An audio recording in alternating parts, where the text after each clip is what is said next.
Assalamualaikum warahmatullahi taala wabarakatuh. Kami dari kelompok 2 ingin menjelaskan tentang standar jasa lainnya dan kompetensi serta independensi auditor.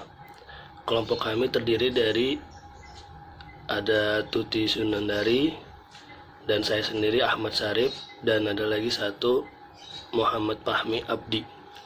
Di sini saya akan menjelaskan standar jenis lainnya.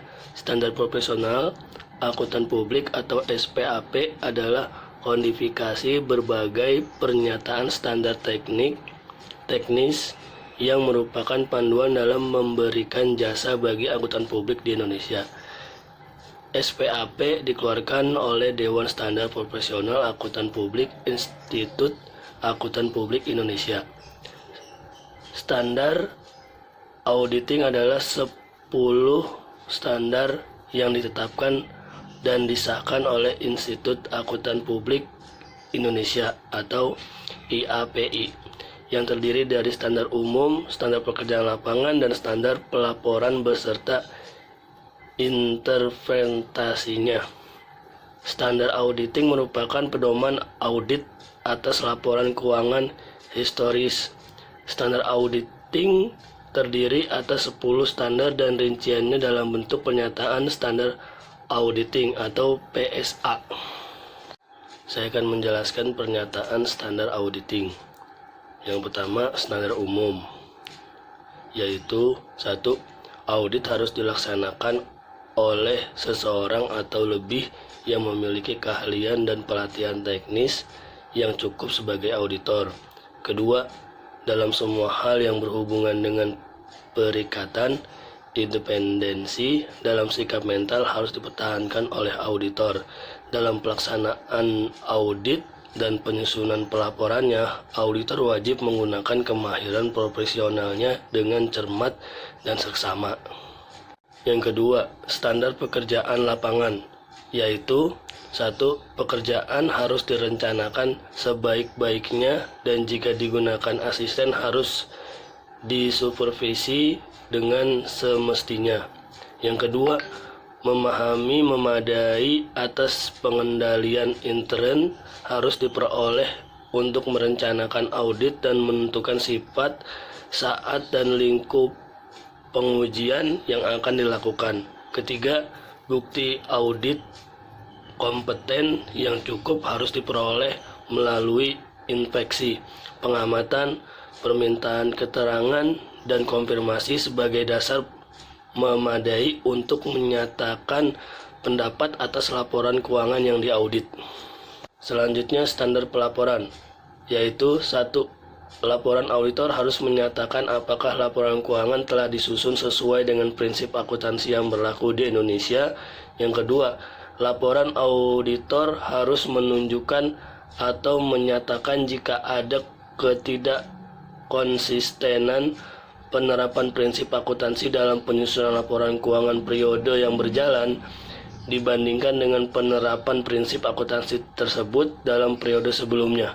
Yang ketiga, mengungkap informatif dalam laporan keuangan harus dipandang memadai kecuali nyatakan lain dalam laporan auditor.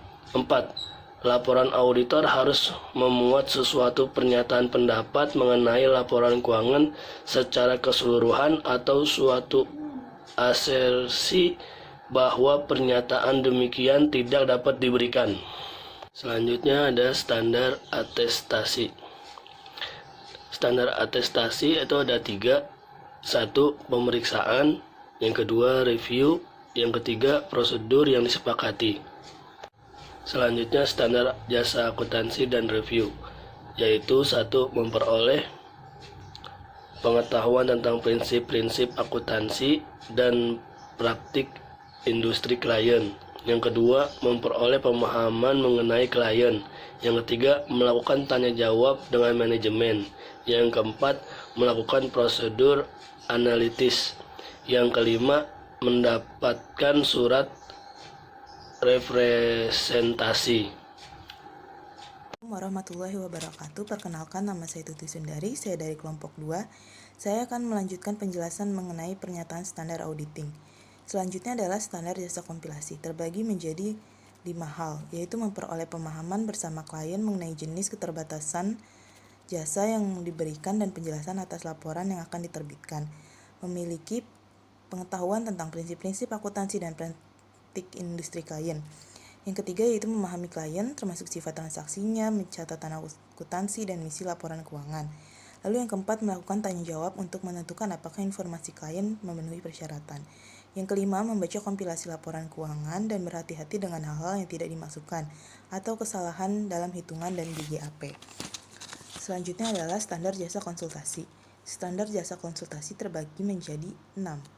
Yang pertama yaitu consultation, memberikan konsultasi atau saran profesional berdasarkan pada kesepakatan bersama dengan klien. Yang kedua yaitu advisor service, dapat mengembangkan ketemuan, kesimpulan, dan rekomendasi untuk dipertimbangkan dan diputuskan oleh klien. Yang ketiga yaitu jasa implementasi, mewujudkan rencana kegiatan menjadi kenyataan. Yang keempat, jasa transaksi, dapat menyediakan jasa yang berhubungan dengan beberapa transaksi khusus klien yang umumnya dengan pihak ketiga.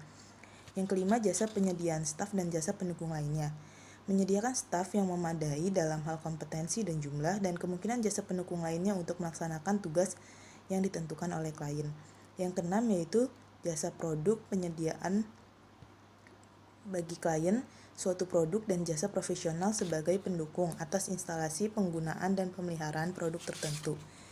Selanjutnya yaitu standar pengendalian mutu, memberikan panduan bagi kantor akuntan publik di dalam melaksanakan pengendalian kualitas jasa yang dihasilkan oleh kantornya dengan mematuhi berbagai standar yang diterbitkan oleh Dewan Standar Profesional Akuntansi Publik, Institut Akuntansi Publik Indonesia atau DSPA PIPAP,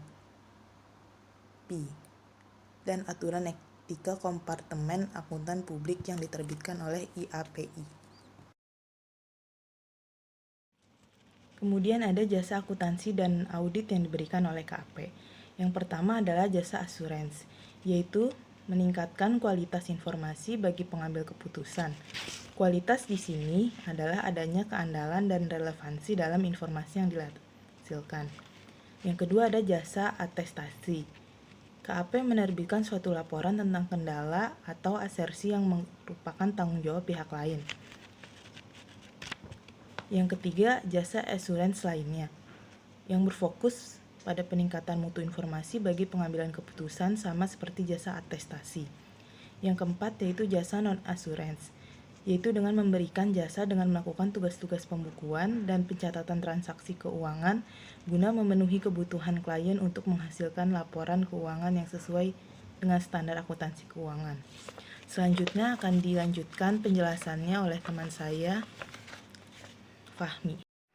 Assalamualaikum warahmatullahi wabarakatuh. Kita masuk pada slide ke-7, di mana pada slide ini kita membahas antara lain definisi kompetensi auditor, standar kompetensi auditor internal, kompetensi standar yang harus dimiliki auditor, serta konsep independensi. Lalu selanjutnya, independensi dan objektivitas auditor internal dalam pelaksanaan tugasnya didasarkan pada dua asumsi. Selain itu ada pula tantangan-tantangan dalam menjaga independensi seorang auditor.